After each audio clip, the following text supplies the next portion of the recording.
Så, mina damer och herrar, vad kul att se så många av er här. Det gör mig glad. Först och främst, varmt välkomna till Sci-fi Worlds första frågestund här i Malmö. Och det vi ska göra nu är att ta upp en av våra gäster på scen. Ni har möjlighet att ställa frågor. Räck upp en hand, vinka, ska vi se om vi kan se och ni får chansen att ställa frågan. Är det så att ni inte vill ställa den på engelska, det går jättebra att ställa den på svenska. Jag översätter så gärna. Och ni som har varit med på de här frågestunderna tidigare, ni vet ju vad våra gäster älskar. Och det är er kärlek. Och det bästa sättet att visa den på, det är såklart att låta så mycket som möjligt. Så jag vill bara göra en test. Hur högt kan vi låta idag? Det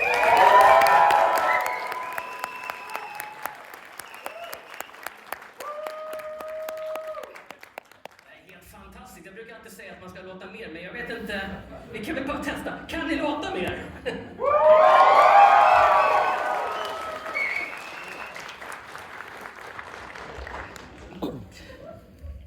Fantastiskt. Alltså med ett sånt där jubel så säger jag bara att den ena av våra gäster, han har ett gediget CV från teaterscenen och den andra har ett CV fullt av tv-serier. Där en av de kända serierna är Alma's Not Normal. Båda de här gästerna har ett CV fullt av röstjobb från kända tv-spel. Såsom Broken Sword, Spellforce och Warhammer 40,000. Bara för att nämna några. Men våra två gäster är förmodligen mest kända som ärkedjävulen Raphael och druiden Halsin från spelet Baldur's Gate. So, ladies and gentlemen, please give a warm welcome to Andrew Wincott and Dave Urban-Yo!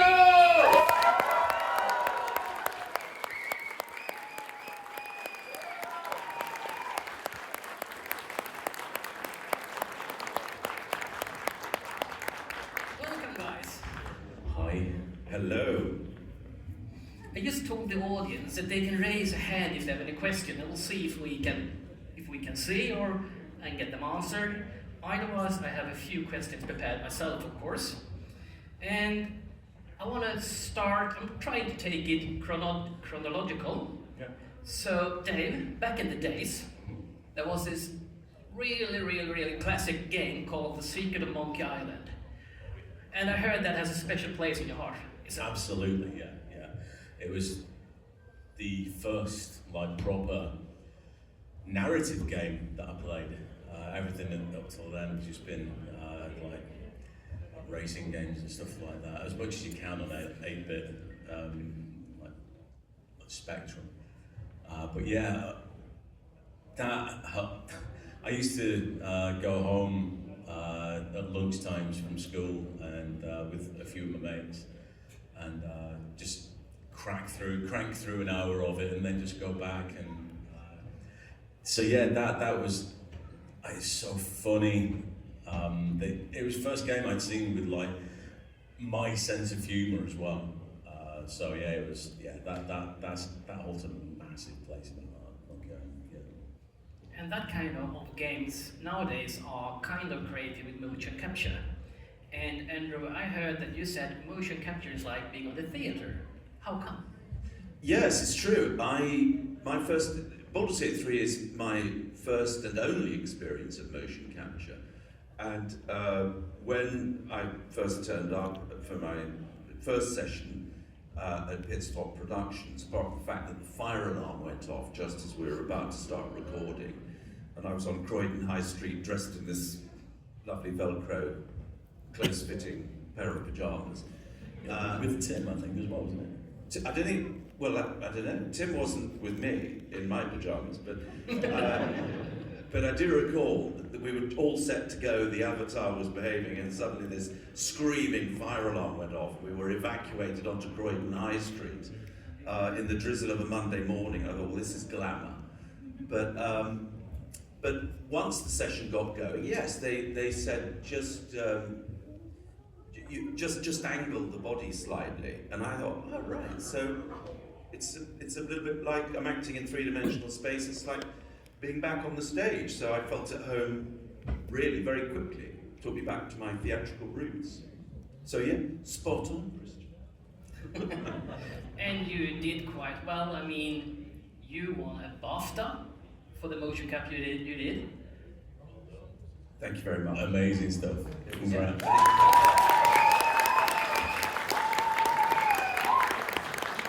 Yeah, and Dave, you're quite proud of BAFTA as well, right?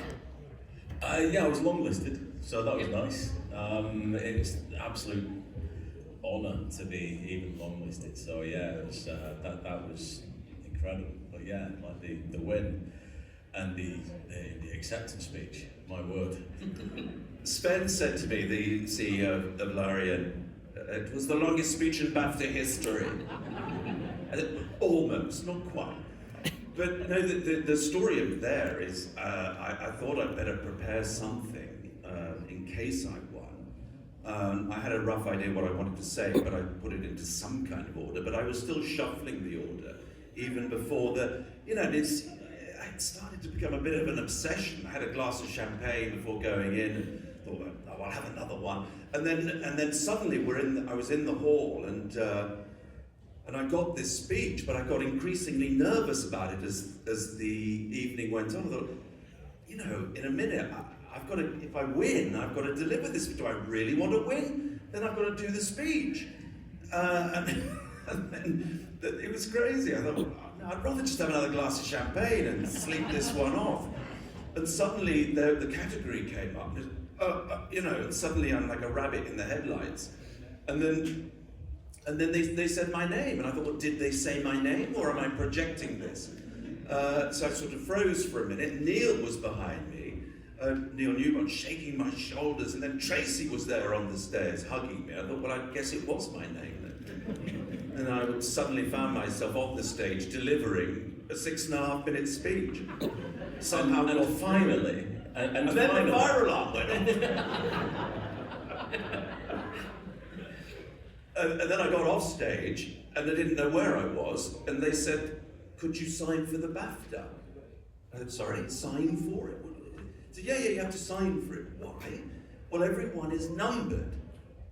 So I guess if it ends up on eBay, they know it's mine, right? But no, it was all a crazy, incredible, mad evening. But a great privilege. Really, and I credit everyone involved in the production, and certainly that my fellow actors in the game, just incredible work. The writers, the incredible. The writers are incredible. Yeah, and the cinematics, the animation. Bobby and the music. Bobby's music. Bobby, another well-deserved win at the BAFTAs for Bobby. No, it was incredible. It's just been an amazing story, success story, really. And it's the only time, this is right, Dave, that one single game has won every Game of the Year award across all major awards ceremonies. Yeah, the only time. It's the first time the 5 major Game of the Awards, Game of the Year awards, yeah. Yeah. So officially, or you could say, it's the greatest game ever. I'll shut up now. Well, I love when you talk, but let's talk a bit about Baldur's Gate. I'm curious, how did you guys end up with the parts that you're actually doing? Well, I was very fortunate that I had the person who did my game reels was casting the game. And basically, and it's not like favoritism or anything like that. Kirsty Gilmore, amazing casting director and voice director. They basically knew my range, and it wasn't just Helsing that I was auditioning for. There were a lot of other ancillary NPCs as well. And so basically, she sent me the audition because she had a good idea that my vocal fit would match with Helsing quite nicely, or Galfin as he was back in the day initially, and so yeah, that's how I ended up there. Just instead of a normal audio file, it was video. I wasn't used. It was the first self-tape that I had to do as well. And this was like right at the beginning of COVID. So yeah, I had blue hair. No one was going to see me, apart from everybody else afterwards. So that was fun, and I didn't realise it was Baldur's Gate I was auditioning for. I didn't even know until a couple of sessions into like doing the game that it was Baldur's Gate. Such is the nature of the NDAs and the casting process for games. So yeah, it was a great shock, and it's always been one of the an absolute life changer, not a game changer for me. It's just changed my life. Yeah, it's true, isn't it? I mean, I can remember, as you say, none of us knew quite what was going to happen with it. It was just a game. It was just a job, really. For, I don't know, a year and a half, I was involved with it. I think the first session was just before COVID, but I mean, it was we had no idea what was going to happen. I remember submitting, going back to the very beginning, doing these, trying to get the iPad far enough away because they wanted most of the body in the shot. And it's not easy to do in a London flat anyway. But I remember submitting for different characters. I think I possibly submitted for Gale. That would have been fun, wouldn't it? Imagine if Tim had ended up playing Raphael. And we switched roles.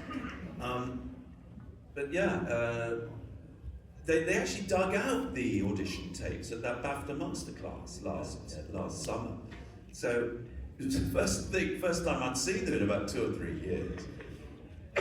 Me in my bathroom trying to find the movement, as it were, for Raphael. Yeah, but it was it was a lot of fun. Yeah, and me in a big red Goonies t-shirt. Goonies never say die. Yeah. It's odd. And blue hair. And blue hair. Like thing 1 and thing 2, just. But if we're talking about hard things to do, because self-shape is a hard thing, but I heard that you, Dave, once said the hardest thing you ever done in your career was in Baldur's Gate 3, when your character Halsey went through a memory of bad occurrences and broke down in tears. Is that correct? Yeah. I think that was basically spoiler alert when Halsey gets kidnapped. And basically the player sees Halsin, but it's not Halsin, it's Orin. And so I wasn't playing Halsin, I was playing Orin being Halsin. And she was putting him through the ringer. Basically, he was trying to emotionally blackmail, or basically like browbeat the player. With this horrible tale of being tortured, basically. Watching the most appalling things and just recollecting it in his head. And that was extraordinarily emotional and really quite, very tough. But it was one of the more interesting and extremely difficult sessions that I had in the entire run there. And talking about different sessions, we need to talk about the elephant in the room. Yeah, you can hear some giggling in the audience. You know exactly where I'm going right now. So, when you read the script and you saw this is what's going to happen, your first thought? I was on a train. I was on a train down to Houston, and I was thankfully they gave us the scripts a couple of days in advance, and so this was a different session.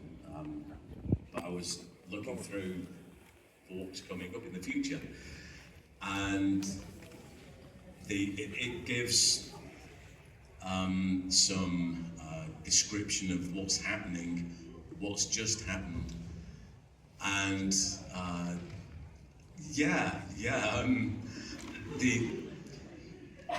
especially the first thing that went through my mind that it's actually going to go there was the player saying, or basically Alison saying to the player, "You like it."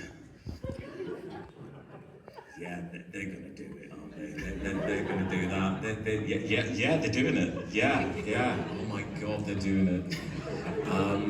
And then it was, yeah, they're going to do it. Yeah. Well, yeah, we're going to do that. And yeah, I had the utmost faith that it was going to be done extremely well, given the fact that I'd been doing God knows how many sessions up until that point, and I knew it was going to be treated with the respect that it deserved, but also the humour, and you had to laugh at it, especially when it's like it just takes the edge off a little bit, and that's what when I'm like. When I'm receiving anything that's slightly risque on Twitter and stuff like that, if I'm reposting, I'm gonna be putting a bit of a gag with it, because it's not my kind of like thing to just peddle filth. So yeah, it was, and the great thing as well was just having Neil directing the session. You were directed, didn't you? Yeah. Wow. Yeah. Darling. That was fun. Put your hand there. Oh God. So yeah, thankfully it was like a closed set. So basically all the windows were blocked. No one was allowed to like come in that wasn't needed to. The intimacy director was there. And so basically it was an incredibly safe space to explore not only what was happening, but it was great to explore the humour there as well, because that's where I naturally veer towards. I'm normally constantly going for the laugh, which sometimes doesn't help. But yeah, it was fun. Huge fun. Thank you for sharing. Isn't that worth an applause, ladies and gentlemen? We need to talk a bit about different games as well. And in the beginning of this month, on April the 2nd, the video game Elroy and the Aliens was released. Yeah, it was. Yes, I only found out yesterday or something. Yeah, where you portray Chauncey. Yes. So what can you tell us about that? Because it's just been out for like 3 weeks. Yes. Well, he's a robot, isn't he? He's a robot, and it's I can't tell you much about it, Christian, because I thought that the game had already been out, quite honestly, come out, but I do remember it was a lot of fun. It's pretty smart, very playful, and had a lot of fun with the character. And he's very unlike Raphael. Yeah. Yeah, because initially there was some early release of it, and then that's probably what I'm thinking of. Yeah. That and a demo that was doing the rounds as well. Because I'm in that as well. Yes. There's quite a few of us in there. Yeah. We saw it I saw it in Dubrovnik last week, because they had the developers had a nice table there as well, singing both of our praises, which was very nice of them. So yeah, it's a great little project, isn't it? It's really nice. It was a lot of fun, yeah. And talking about fun, I would like to go on, but you know, our time, 20 minutes, goes so fast. Yeah. So See, I understand how you did that 6.5 minutes now. It really does go quick, doesn't it? I can't believe it's 20 minutes. It's 10. Come on. I wish It's I could. 10 minutes. Let's do another 20. I would love that, but we have Lance Henriksen coming out in like 6 minutes. So Those 6 minutes have just gone. no. So if you want to, we can like have one final question. Should we take it from the audience or from your own behalf, or what do you say, guys? Audience. Audience. Yeah. A question from the audience somewhere, Yeah. right down here. Please shout it out. A good ending. Can you say your favorite quote from your character? That's the ending. That's a great ending. And the question was, can you please say a favorite quote from one of your characters? Well, I mean, my favourite quotation is, "What's better than a devil you don't know? A devil you do."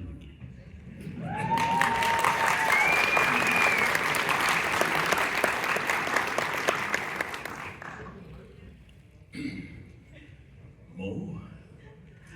No, it's probably a bit not. There's quite a few. Like ducks. I like ducks.